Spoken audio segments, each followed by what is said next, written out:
Good morning, Solid Steppers. What's up, Tech the Titans 2.0? This is Miss Ward coming to you from I-10 West. Right now I'm headed over to Panama City. Got to make a stop in Marianna, Florida. And I was having a thought. I'm always reflecting. So I was reflecting on discipline. I was thinking about how being disciplined has really affected my appliance repair business and my ability to be successful in many areas of my life. Also, how discipline has forced me to get my life together. So let's talk about it. I was just sitting here thinking, I was like listening to him 500, and he was talking about how people get upset and say that he gatekeeping, and if you don't know who that is, look him up. And so he made an interesting video, and he was just basically talking about how people want you to pour into their cup, but their cup got a hole in the bottom of it. That you can't bless people or give them the quote-unquote gain because they haven't been disciplined enough to save up the resources to be able to implement or execute it. So I was thinking about appliance repair, and I think about how early on, you start seeing this money coming flow through, and you have some flexibility in your life. And a lot of times people don't manage that well because they don't have discipline, they don't have goals. And I know what that's like. I know what it's like to be working a six-figure job, making X amount of dollars. Plus I'm doing appliance repair on the side, making six figures. And I'm sitting here and then the job's getting on my nerves, so I'm leaving. At the same time, do I really have the business fleshed out before I leave? This is where discipline comes in. When you know that you have problems managing your own finances, you're going to have to learn how to discipline and develop those, as Mr. Ramsey says, those envelopes and those buckets. One of my mentors made a really great comment on her channel. Shout out to Mrs. Erica Williams over at the Classic Climb channel. And she was talking about how people don't know how to make first things first. Let's just say you're an appliance repair and you get an appliance repair because it's cash flow intensive, and you are in here to make enough money to get out of debt and to position yourself. The first thing you got to realize, get the discipline, number one, to save and know what's first is first. First is getting yourself stabilized so that you can be a real business owner and have a long-term business. And when I say that, a lot of people are so used to going from one hustle to the other. And the reality is people have been trained. You got Uber, Lyft, all these other things people can do, and they go out and do the gig economy, and then they make that sitting on the side. Some people make it just to make enough to pay the rent, or make enough to eat, or make enough to, they have like a system for everything they do. Now the thing is, how do you make this work long-term for you? And that's what I'm always trying to explain to people. This is where your discipline comes in. Discipline is knowing where you need to sit down and organize things to be better. So let's talk about a couple of things. When you first get into appliance repair and you're learning, this was the route I took. I was in automotive for 30 years, so I'm mechanical, number one. And I was in upper management, so I had the business piece. But I worked my way up to those levels, So I kept looking for a side business that I could actually do I could do it part-time, get my game up, and then if I decided to go full-time, I would have things in place. Now that's the perfect scenario. Did that happen? Really not. But the key is, I'm just saying that was the plan. Now I wasn't disciplined enough to get organized and put money in buckets and do everything else. I mean, I had money and resources because I was working a six-figure job at the time. I had a partner situation, but I really wasn't responsible. Like in my early years when we were raising kids, that's different. You put 7 kids, you raise 7 kids, put them through college, that's a whole nother conversation. But I don't regret any of those experiences because it gave me the discipline I have today. And that's what I want to talk about. I want to talk about how taking your current discipline and moving it into your appliance repair business. So say you got kids, right? And anybody who is a real parent, you go out there and grind for your kids. Because I look at me, I could have lived off a quarter of what I spent raising children, making sure they got the best possible education, lived in the best possible neighborhoods. I sacrificed, but to me it wasn't a sacrifice because it was something I enjoyed. Like, I would not have had the status and the stuff I had if I didn't have the responsibility of children. That I will say. It was like I said, I'm real low maintenance and low key. You know, I work hard, I go get what I want, I don't answer to nobody. I mean, but I made my life like that. I don't have those problems that I see other people have when they got to actually confer. And I'm not saying I don't necessarily have a significant situation in my life or other. All I'm saying is that my priorities are in order. You know, I'm an adult, and I'm an adult of a certain age, so my moves are different. And you'll understand that as you get older. You know, I look at people and I see people get older and go backwards instead of going forward. But, you know, we all have our journeys. The reality is, get a plan and discipline and apply it to your business. So when I say that, prime example, when you get into appliance repair business, every time, and you'll hear me say it on the channel, when you have a challenge, you need to have a network of individuals you can call on when you get in a situation. You should be triaging before you get to the situation to prevent getting in a situation, but you will get in a situation because not everybody knows everything and not everybody has the experience. And you got a lot of people who have forgotten more than you'll ever know, who've been in the industry that long. So you have to be respectful. You have to have those relationships and cherish them. There are key people I can pick up the phone and call if I get in a situation. My goal is not to get in the situation, you know, but I also understand when I need that extra eye on the situation and extra thought. That's discipline. Discipline is knowing when, I mean, let me tell you something. I'm one of the most hard-headed, most difficult, set in my ways, and I'm that way because where I am today, I got here with pure grit and will and luck, you know. And so I'm very clear that anything could change in a moment. I'm on the road a lot. Anything could happen. Anything could come out of left field and change my trajectory. What do I have in place in my business? What do I have in place in my personal life? That's what I mean about discipline. See, discipline is when you prioritize what is going to affect your life. You know, people out here running left and right looking crazy because of the election and what, you know, who's in office and all this stuff. Let me tell you something. If you get your life together, it don't matter who in office. You got options. You know, I don't care what you believe, who you believe, and who you voted for.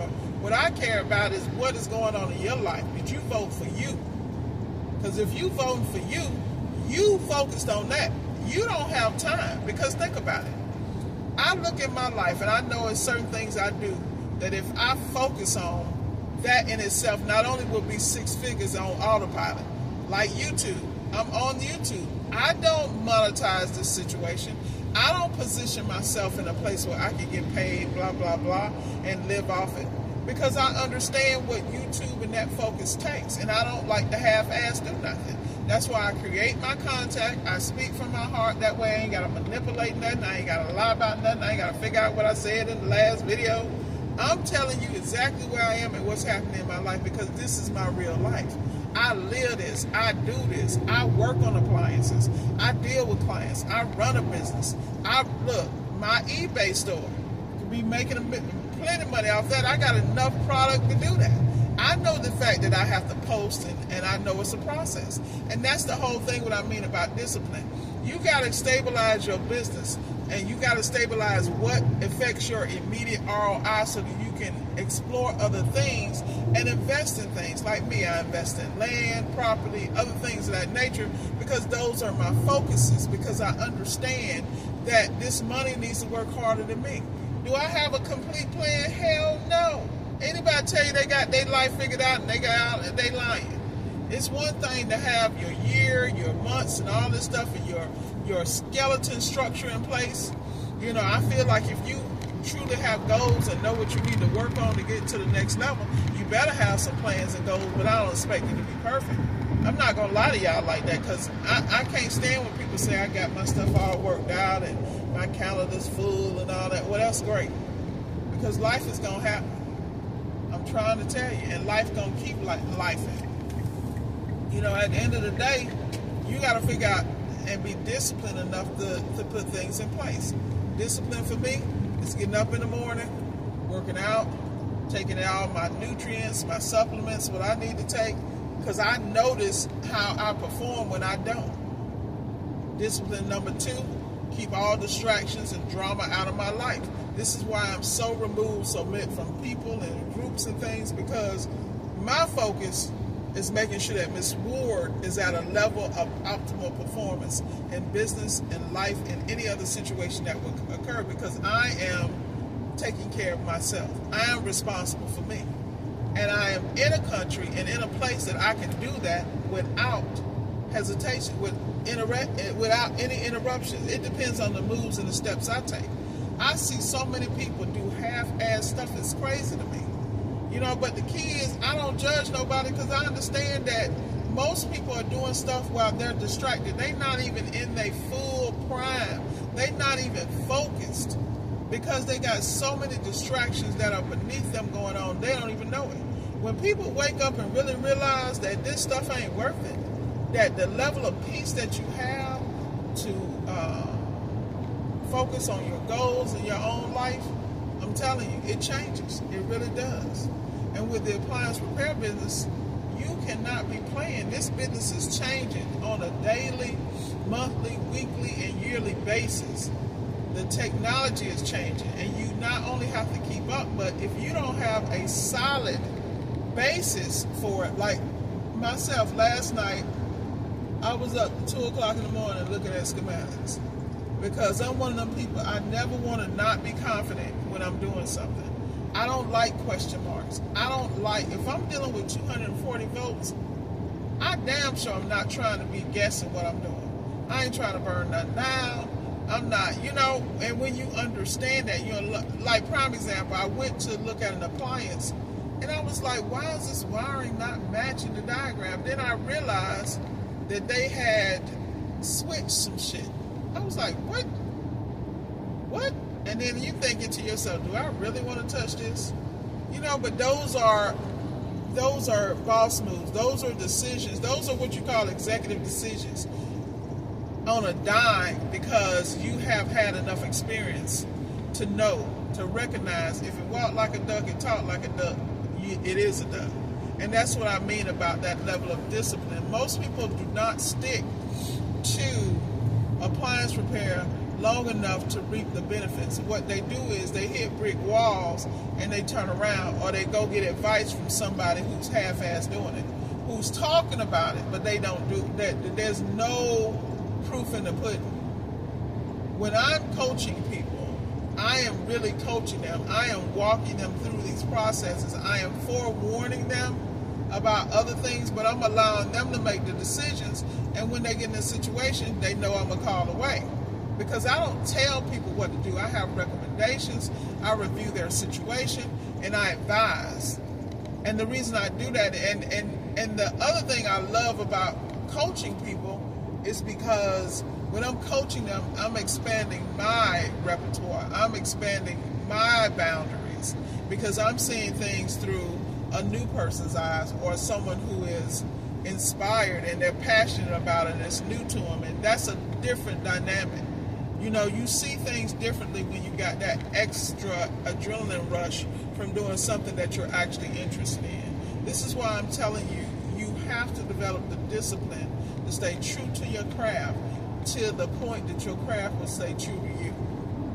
It will monetize everything in your life. Like, I look at what I do, and I've had so many business opportunities that came out of it, and relationships that came out of it, that I actually cherish today. You know, at the end of the day, I'm telling you, get it together. Get it together. Get your discipline in order. So it starts with your daily routine. Daily routine. I get up, work out. I have my cooler with me on the road, and in that cooler is water, coconut water, you know, lemon, you know, some water with lemon in it, things I know I need to do to keep me hydrated and focused. Because my goal, see, the thing people don't understand about me, I might be on the road, but when I get to these jobs, I knock these jobs out really quick, efficiently, diagnose, and I show up with parts. I'm not trying to be there all day because my goal is quick turnaround and one-stop completion and extract profit. Period. That end. There's no conversation. There's nothing to discuss. Like prime example, yesterday I had to do control boards, the Meisters, and ice make on the Samsung. You know, did what I need to do on that. I think that job might have been $850 or something. You know, but at the end of the day, that job took me maybe an hour and a half after programming and all the stuff and testing to make sure stuff is working so I don't get a recall. See, that's another thing. You know, a lot of people sit here and they have so many jobs, they can't, number one, complete them properly. Number two, when you have so many jobs on your schedule, you're never where you are when you should be. And let me explain what I mean. You're never where you are when you should be because you are sitting there thinking about that next job. Because that's how I am. I'm all about staying ahead. So even though I'm at this job, I'm slightly distracted because I'm like, okay, do I have everything I need for the next? Well, guess what? Part of your prep for the day routine is making sure all your parts are lined up, all the tools you need for the jobs, so you can go in light, get it in, get it out, and be done.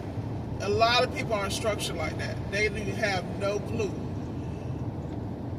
No clue. None.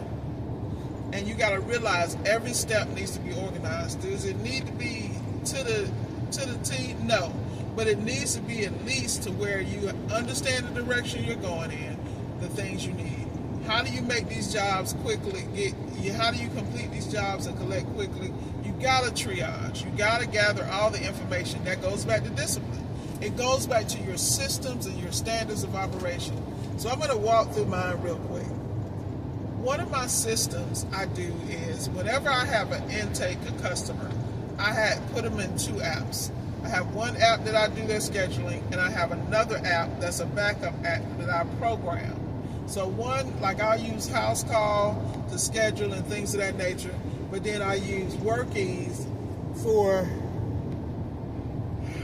a backup database.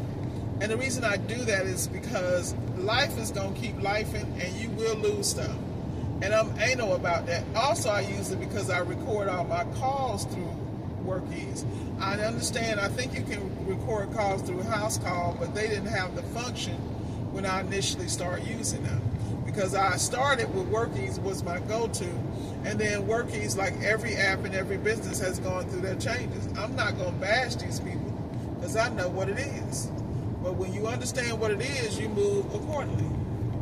You know, and that's what I mean about not getting cut off guard. So I upload and let me tell you, I try not to misstep loading it in the second one, because the importance of loading it into the second app for me is that people are calling me through that app, so it records their information, their number, who they are, time, all this good stuff.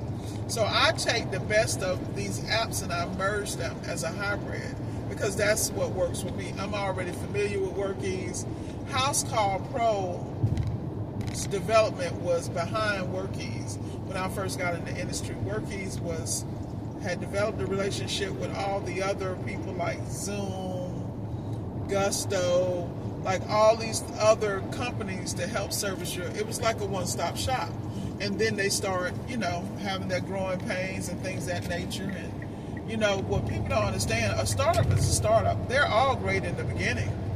They are all great because they're pushing what they need to keep those seed rounds going and to take care of their clients. What happens, though, like any other business, as you continue to add more venture capitalists, a lot of things get diluted, and the original person who created the company is really no longer in charge. And that's a whole different conversation. I mean, it's like life. Everything's going to change. So Workies was definitely great for me initially in the beginning, and I'm not saying anything negative about them now. I'm just saying that it kills me when I watch people complain about an app or complain about this and that. But the reality is they act like they haven't had to make adjustments in their business. That just lets you know the lack of business acumen.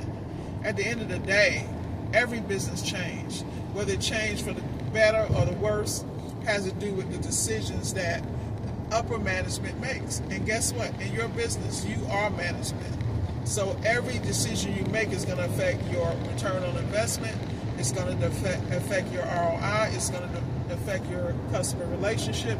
You just have to figure out where you're going to get your customers for and what your avatar looks like. And then you need to hone in on that. If your customers are just warranty customers and you're dealing with warranty companies, your customer is the warranty company. So you need to fashion your business to streamline that relationship. If you're dealing with people and getting customers off of Google, and you're dealing with specific clientele, you need to target certain zip codes, certain areas if you want to deal with specific clientele. You also need to make sure that your website reflects that white glove service that you state that you're giving. If you are hybrid, you need to be able to do warranty and take care of your COD customers. And you got to make sure whichever one is most profitable does not eclipse the other one. These are the things that you run into business. Like I see guys all the time that run in warranty and COD and they get frustrated because they jumped into COD before they even understood the game. They didn't understand how to keep things in order. They didn't understand the importance of ordering the parts immediately. You know, if you go and triage and you go with parts, that's one thing. Do you have the resources to be able to purchase the product, get to the client's house, knock it out, and then return? Operative word. See, you have to go full circle in business. You know how many people got parts sitting around from 3, 4, 5 years ago because they never returned them, or they never used them, or they put them in stock and they keep buying the part over and over again because they don't know how they have it in stock? Inventory is one of the most costly parts of any business. And this is why I was so proud of the fact that I lived in South Florida and I had all the major manufacturing suppliers and vendors in my area. At the time I was covering Dade County, Broward County, and Palm Beach County.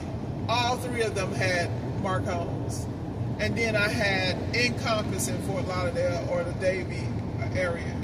Like, how could I not win? Not to mention all the other discount appliance parts. Like, Florida is like, South Florida is like, if you ain't making money down there, boy, I don't know what to tell you. You know, I don't know what to tell you. It's a lot of people out here struggling, but it all has to do with your business model and your inability to pivot.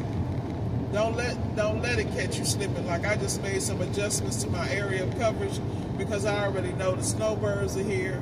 I know exactly where they're going. I know exactly what they need, and I'm the answer. And I know how to get that and what I'm getting. Like, you gotta know the game. If you don't know it, if you haven't studied the data in your markets, take the time to do that. You know, people used to always, what really irks me is when I talk to people and coach people, and they really think this is going to come to them. It ain't going to come to them. You're not going to be making multiple 6 figures like Miss Ward if you're not willing to put the work in. And you got to be able to prioritize and get the work done. And then you got to invest in your skill set. I'm always investing in my skill set, from, you know, the online courses, you know, from ABC to Master Samurai to the ongoing subscriptions for TMM. And TMM Academics is just the bomb. I just love Brandon and Richard over there. This thing is really blossoming into something that they really deserve, because they just, you know, look, everybody always has something to say, but I'm going to tell you something. Sticking to this something is very hard, particularly when it takes so much from you and gives you nothing back. It might give you something here and there, but not what you put in the beginning. And most people don't have what that takes, you know. They so busy trying to get instant gratification, they don't know what delayed gratification look like. And that's why it's so important to watch the circles and where you are and who you are listening to. I watch a lot of people. This is why I don't be on Facebook like that. I'll share some stuff on Facebook, but I'm not about to be, we good.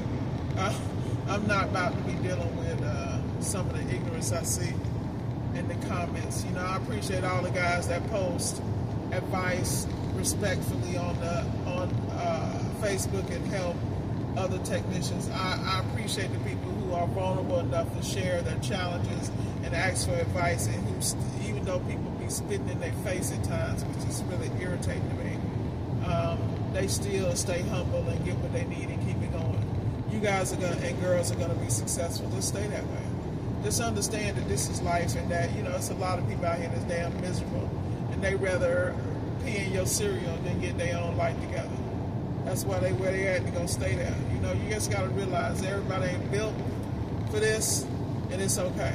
Stay in your lane and do what you do, but don't come over here bothering us more. That's exactly how I feel about it, because I'm not bothering nobody. That's why people wonder how I don't play and how vicious and ruthless I am. I'm not that way until you try me, because I'm not bothering nobody, and I make it my business to stay in my lane and not bother people, because this war got her own journey. She got her own work to do, and that's how you need to be about your life and how you move, Because at the end of the day, we not only want you to win, you deserve to win. This is about you, And I tell people this all the time. They out here worrying about the wrong thing. You got to focus on you. You know where you're struggling. Like, how many guys out here, I remember when I first got in the industry, I would not touch a dishwasher. I was so frustrated. But I never took the time to really understand the dishwasher cycle. I was frustrated because I want my ass whooped a couple of times on the dishwasher. And it wasn't the dishwasher fault. It was my ignorance. And see, that's the part nobody ever wants to admit. They don't want to admit how ignorant they are when it comes to certain things that they don't know. And then they want to get mad and think they can run out here and do pattern recognition. How you even going to attempt to do pattern recognition when you really don't even understand that the dishwasher turns on and drains for X amount of minutes? And some dishwashers have sensors in them, leak detector sensors, that will keep draining until you remove the water that's causing the sensor to complete the circuit. Like, it ain't that, and then you got to find the leak. Like, it ain't that hard, but when you don't know, it's a frustrating experience, because you have no idea, because you didn't read the manual, and if you read the service manual, you didn't understand, because you didn't understand how the unit worked. You didn't understand how the diverter diverts water from the lower arms to the upper fan. You didn't understand. On the fact your ass didn't understand. Now it's up to you to get disciplined enough to figure it out. It's that simple. We all have been there. And it's so important that you understand that you were put here to win. And the only problem, the only thing in your way is you. I can't stress this enough. The only thing in your way is you. I'm telling you, when I'm talking to y'all, I'm always talking to me. Man, let me tell you, if I told you everything that I wanted to do, and the fact that I understand the only thing in between that is me, and me, it ain't about time management, it ain't about a job, or something else in my way, or responsibilities. It's my ass. So that's why I make it my business to get out here and buy this land. I make it my business to study certain things in IT, even when I don't feel like it. Even when I feel like I don't have time, I got to focus on my business, because I understand the time's going to move. The time is going to pass anyway. What are you going to have to show for it? That's where I'm at.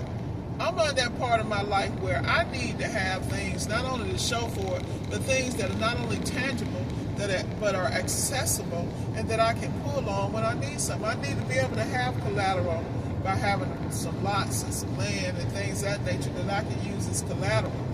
And if I need to pull anything out or do anything, I can do that. See, most people sitting out here, they so used to this damn survival mode. And you know how it is when you're in survival mode, you just trying to put food on the table. I mean, I know how it is to have a family and responsibility, and you can barely see in front of your face. All you know is the bills is paid, and the months keep getting longer, and you just happy to be able to put some food on the table, maybe put a little couple of presents around during the holidays. And that's what I'm saying, man. We all out here in the struggle, but the key is to get up out of survival mode, get into thrive mode, so you can clear your head and make better financial decisions. And instead of making critical decisions because you think you're at in a crisis, and you simply at a crossroads. It's a crossroads to allow you to make the decision to be better, to live better, to eat better, to work better, to have a long-range view, and to put some things in place, That's what it's about, y'all. Y'all, I'm about to cross over here into Central Time, coming out of Eastern Time. Look, anybody know Miss Ward, y'all already know how I feel about these bridges, boy. Boy, look here. I'll be trying to get on that other side with the quickness. I'm telling you, I ain't no way somebody can tell me man is meant to be, that man is meant to be suspended in there. Ain't no damn way. But hey, I appreciate the Army Corps of Engineers. That's all I can tell you. Yep, I'm in Central Time now. But like I said, y'all got to stay on top of your game. You got to stay focused. You got to stay true to you. And you got to fix your stuff, man. And it's okay. It's okay to disappear for 6 months to a year. Shit, let me tell you something. If I had a man, I'm trying to disappear for a decade. Because I know how many zeros I got to put. For every year I disappear, I need to add some more zeros to that 6 figure. Like, it's that real.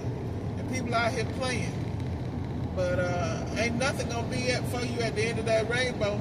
That pot of gold ain't going to be there if you're not investing in your skill set, in your financial literacy, in your health.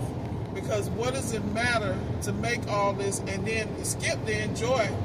Just be able to manage it properly. How you not even in your right mind? You done got Alzheimer's, you got cataracts, you know, you can't even walk. I ain't living that life. No. I'm the problem. I'm the one out here like loving Patty LaBelle's sweet potato pie. No. I'm the one out here living off carbs. No. Let's get it together. People say when you know better, you do better. I don't believe that. I feel like a lot of people know better. They just complacent. And most people don't make a change until it's a near-death experience, and then they'll change a little bit and go back. Don't be that person. Get your Atomic Habits by my boy James Clear and make incremental changes, because those are the ones that last. But with that said, y'all, Miss Ward is signing off. Getting ready to get it in. Got to make my stop over in Mariana. It's been great. Be blessed, and remember, get some discipline in your life. Miss Ward signing off.